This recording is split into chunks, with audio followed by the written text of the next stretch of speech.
sumber air sudekat. Beta sonde pernah terlambat lagi. Lebih mudah bantu mama ambil air untuk mandi adik. Karena mudah ambil air, katong bisa hidup sehat.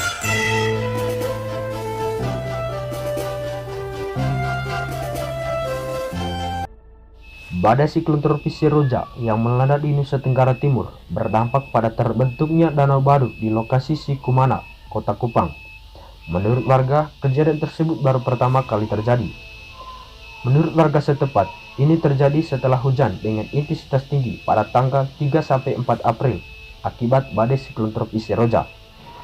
Fenomena badai Seroja beberapa waktu lalu memunculkan beberapa mata air di lokasi sekitar danau baru tersebut. Saat ini, lokasi tersebut menjadi lokasi wisata baru bagi warga yang ada di Kota Kupang. Karena selain diakibatkan oleh fenomena alam, lokasi tersebut juga terlihat sangat indah. Keindahan itu terlihat karena diantaranya genangan air itu terlihat seperti danau, apalagi di sekelilingnya terdapat banyak jenis pepohonan, sehingga menjadi objek wisata baru untuk warga Kota Kupang dan sekitarnya. Maka dari itu, siapapun yang berkunjung ke tempat ini tidak dipungut biaya bagi pengunjung yang berwisatawan di lokasi tersebut. Ketua Ikatan Ahli Geologi Indonesia Provinsi Nusa Tenggara Timur, Dr. Nandus Herikota, mengatakan fenomena alam terbentuknya danau baru di Kelurahan Sikumana saat terjadinya badai siklon tropis Seroja merupakan jenis danau dolina. Danau yang baru terbentuk di Sikumana ini masuk dalam kategori danau dolina atau danau kars, kata Dr. Nandus Heri.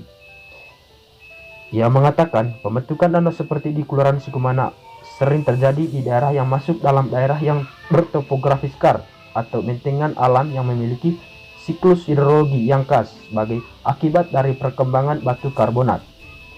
Wilayah Kota Kupang bertopografi kars terdiri dari batu kapur yang luas sehingga apabila terjadi hujan dengan intensitas yang tinggi akan terjadi proses erosi atau pelaratan batu kapur sangat tinggi. Ia memperkirakan air dalam danau di Kelurahan Sikumana itu kembali mengering saat wilayah NTT masuk musim kemarau. Saat ini, usai badan Seroja yang menerjang wilayah itu mulai surut, debit air danau yang sempat viral karena tiba-tiba muncul itu mulai berkurang dan nyaris kering. Debit air surut hingga terlihat rumput dan ilalang di bagian tengah danau dan bagian selatan yang berdekatan dengan permukiman warga. Padahal saat danau itu muncul pada awal April 2021, airnya meluap hingga mendekati badan jalan dan permukiman warga. Bahkan ketinggian air saat itu mencapai 7 hingga 8 meter. Sejumlah warga pun terlihat masuk ke areal danau. Ketua Ikatan Ahli Geologi Indonesia Provinsi NTT, Herikota menyebut, danau itu mulai kering karena tidak ada suplai air. Seperti halnya sungai permukiman yang tidak lagi banjir karena tidak mendapat suplai air. Maka sungai bawah tanah di daerah kars pun demikian. Sekarang sumber air sudekat.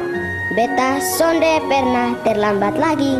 Lebih mudah bantu mama ambil air untuk mandi adik.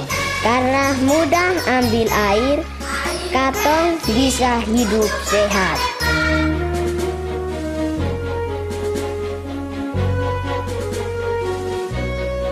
Bapak ikut urus dong Bapak Desa. Kalau seandainya air macet, kami mencekkan setiap hari. Merawat air, pompa, ya kami bentuk panitia 10 orang.